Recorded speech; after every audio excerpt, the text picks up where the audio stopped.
আসসালামু আলাইকুম। বাংলা, বাংলা আপনাকে যুক্ত করা হয়েছে বলেন আপনি। বাংলা নিজেকে আনমিউট ভাই, করে বলেন। জি ভাই, ভালো আছেন ভাই? হ্যাঁ, ভালো আছি বলেন।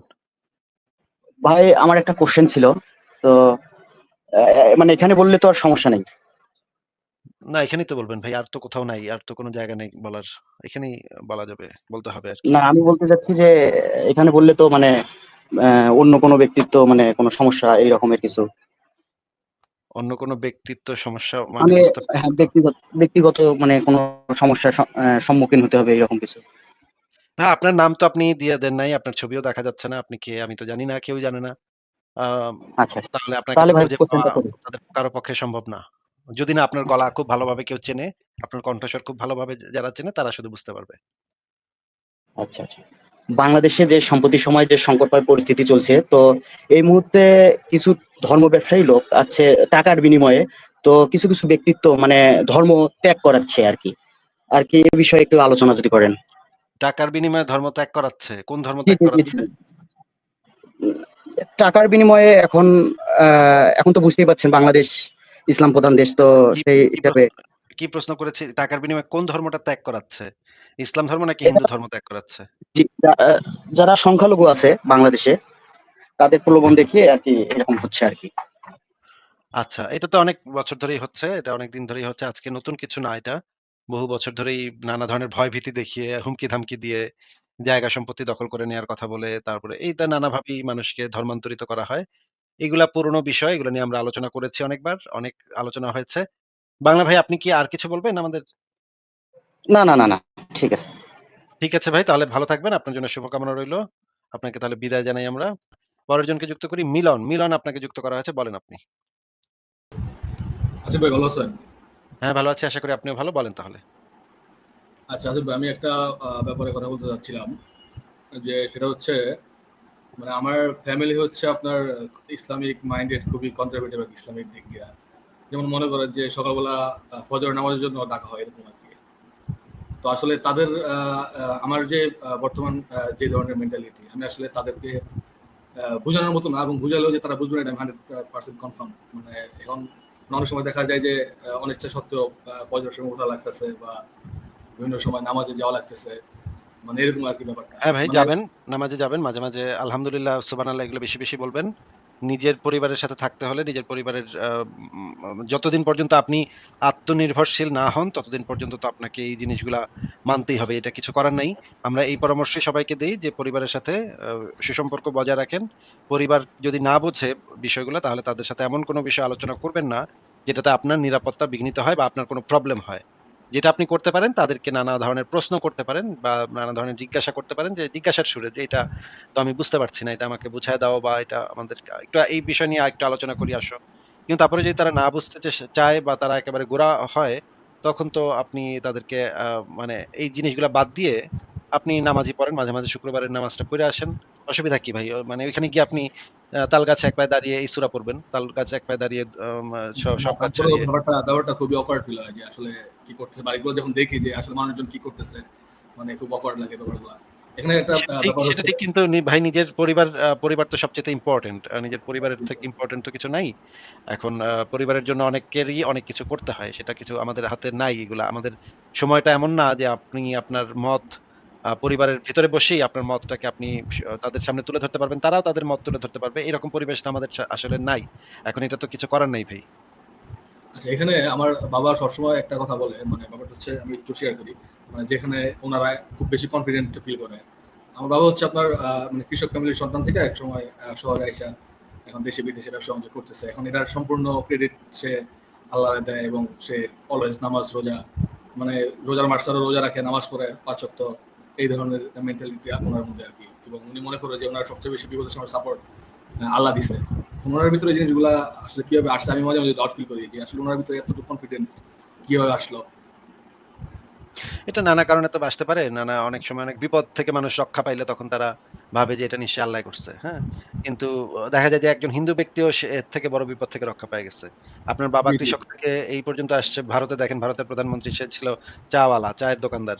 সেখান থেকে সে আজকে প্রাইম মিনিস্টার, তাই না? এখন তো এটা তো আমরা বলতে পারছি না যে আল্লাহ পাক সেই হিন্দু ব্যক্তিরাই সাহায্য করছে। হিন্দু ব্যক্তিকে সাহায্য করার তো কোনো মানে আ উপায় নাই আল্লাহ পাকের কাছে, তাই না? হিন্দু ব্যক্তিকে মানে চাওয়ালা থেকে প্রধানমন্ত্রী করা, এটা তো আল্লাহ পাক যদি সত্য হয়ে থাকে তাহলে তো সে আর হিন্দু ব্যক্তিরে গিয়া চায়ের দোকানদার থেকে প্রধানমন্ত্রী বানাবে না, তাই না? আ জি। তাইলে অ এখন এই তাইলে তো ওই এক্ষেত্রে আমার তাইলে তো এক্ষেত্রে ওই যে রাম আর কৃষ্ণ এগুলো সত্য হয়ে যায়। অ্যান্ড ইংল্যান্ডেও দেখা যাবে এরকম, ইংল্যান্ডে, আমেরিকাতেও দেখা যাবে এরকম অনেক খ্রিস্টান ব্যক্তি আছে যারা মানে রাস্তাঘাট থেকে উঠে এসে আব্রাহাম লিঙ্কনের কথাই ধরেন। সে কি ছিল? সেখান থেকে সে কোথায় পর্যন্ত গেছে? কোন পর্যন্ত পৌঁছেছে গিয়ে? এরকম তো ভাই সারা পৃথিবীতে অসংখ্য মানুষ, এবং নাস্তিকদের মধ্যে অনেক মানুষকে আপনি পাবেন যে যারা আল্লাহ রাসূলকে গালি দেয় সারাদিন, তারাও অনেক মানে দরিদ্র অবস্থা থেকে অনেক উপরে চলে গেছে। অনেক ভালো করেছে জীবনে। কিন্তু তার মানে তো এটা না যে আ এরকম ঘটতে পারে, এবং ঘটার পরে যখন মানুষ আ এই জিনিসগুলার একটা ব্যাখ্যা খোঁজে যে আমি কিভাবে এখান থেকে এখানে আসলাম, এটা কি আশ্চর্য ব্যাপার। তখন তারা এই জিনিসগুলোর পেছনে আল্লাহর সাহায্য এগুলা তারা কল্পনা করে। এটা খুবই স্বাভাবিক, সাধারণ মানুষের প্রবণতা। এটা তো আপনার বাবার হতেই পারে। কিন্তু এখানে আপনার আসলে কিছু করার নাই। আপনি জাস্ট উনার যেহেতু বয়সও হয়ে গেছে, উনাকে এখন এই কথা বললেও আসলে লাভ নাই যে এগুলা সব ভুয়া জিনিস। এগুলা বইলাও বোঝানো যাবে না। তার থেকে ভালো হয় আপনি তাদের সাথে সুসম্পর্ক বজায় রাখেন। এখানে আবার তো আমাদের মুসলিম সমাজে আইডিওলজিটা আছে যে আপনি যে বললেন যে বিধর্মীরা কিভাবে ভালো করতেছে বা ভালো থাকতেছে, এটা বলে যে তাদের তো পরীক্ষা হচ্ছে। তারপরে সবকিছুর ব্যাপারে ঠিক আছে যে তুমি অবিশ্বাস করতেছো, এটা তো আমাদের নবী আগে বলে রাখছে যে একসময় মানুষ এরকম অবিশ্বাস করবে। মানে এটা যে এটা মানে ফিউচার আগে থেকে মনে লেখা আছে, একসময় অবিশ্বাস করবে, হ্যাঁ, একসময় হ্যাঁ। প্রশ্ন করবে। যদি আপনি বিশ্বাস করেন তাইলেও এটা তাদের বইতে লেখা আছে। জি, জি। আমি তো আগেই জানতাম ভাই তুমি বিশ্বাস করবা। পৃথিবীর সবাই মুসলমান হবে একদিন। আবার যদি আপনি অবিশ্বাস করেন তাইলেও বলবে যে ভাই এটা তো আমাদের জি, গ্রন্থে লেখা আছে। তুমি তো অবিশ্বাস করবাই। এটা তো আমাদের গ্রন্থে লেখাই আছে। জি, আপনি আমি যেটাই ২ এর করেন না কথা কেন, আমার যেটাই ডাইনে যান, বামে যান, উপরে যান, নিচে যান, পূর্ব, পশ্চিম যেদিকে যান, বলবে আমার ধর্মে তো এটা আগেই বলা আছে। ওদের ধর্মে আসলেই সব কথাই বলা আছে। একদিন মানুষ সব মানে অবিশ্বাসী হয়ে যাবে, এটাও যেরকম বলা আছে, আবার সবাই মুসলমান হয়ে যাবে, এটাও বলা আছে। আর আপনি যাইবেন কোথায় ভাই? এটা তো কিছু, এটা এই জিনিসটাকে বলা হয়, এটার কোনো falsification নাই, হ্যাঁ? এটাকে আপনি ভুল প্রমাণ করার কোনো উপায় নাই। এই কারণে এইভাবে ভুল প্রমাণ করার উপায় নাই।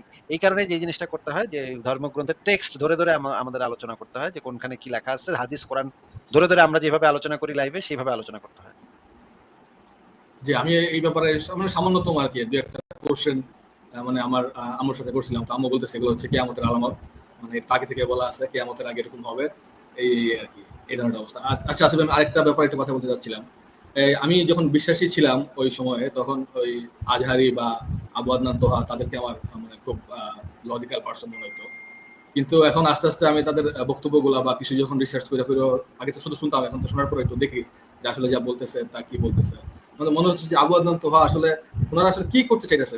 উনারা কি আসলে কিছু বুঝে না বা জানে না? উনারা আসলে কি চাইতেছে? মানে উনারা তো বুঝতেছে যে এখন যদি এই বাংলাদেশের মানুষগুলোর মধ্যে আইডিওলজিটা ঢুকলে তারা কি ধরনের হইতেছে, কি ধরনের মেন্টালিটি হইতেছে। তারা কখনোই ওই বিশ্বের সাথে কখনো খাপ খাইয়ে চলতে পারবে না। আবার বলতেছে যে ওই বিশ্ব তোমাদের শত্রু, ওখান থেকে দূরে থাকো। তোমরা আল্লাহর একটা ইয়াতে চলো, তোমাদের আল্লাহ আছে। মানে এই ধরনের কথাবার্তা যেগুলো বলে। তাহলে আসলে তারা কি প্রমাণ করতে চাইতেছে? আর তারা কি আসলে কি জানে না বা তারা কি তাদের মাথার মধ্যে কি সংশয় কখনো আসে না? সংশয় আসলেও তো তারা সেই জিনিসটাকে তাদের অন্ধবিশ্বাস ঈমান দিয়ে মানে ঈমানটা মজবুত করে তারা। ঈমান মানে হচ্ছে অন্ধবিশ্বাস। তারা তাদের অন্ধবিশ্বাসটাকে মানে মজবুত করে, এবং তারা বাজে-টাজে বলেও যে তাদের কাছে যখন এরকম সংশয় আসে, এই ধরনের কোয়েশ্চেন আসে, তখন তারা বেশি নামাজ রোজা শুরু করে যেন এই সংশয়টা মানে ঢাকা পড়ে যায়। তার এই প্রশ্নগুলা যেন তার মাথায় বেশি কুরকুর না করে। তো এইভাবে একটা মেকানিজম আছে যে মানুষ কিভাবে নিজের এই সংশয়গুলাকে আ মানে চাপা দেয়, ধামাচাপা দেয়। ধামাচাপা দিয়ে মানে এখানে ভয় এবং লোভ, এই ২ টা খুব মানে কাজ করে। মানুষ ছোটবেলা থেকে যে জিনিসটাকে ভয় পেয়ে আসছে সেটা সম্পর্কে একটা আ সবসময় তারা ফিল করে যে জাহান্নামের ভয়, জাহান্নামে আগুনে পোড়াবে এই ভয়। এই ভয়টা তাদেরকে ছোটবেলা থেকে দেওয়া হয়, তো এটা একদম মাথার ভেতরে গেঁথে যায়। এটা আসলে অনেক সময় অনেক মানুষের হাতেও থাকে না। অনেক মানুষ এটাকে কন্ট্রোলও করতে পারেন না।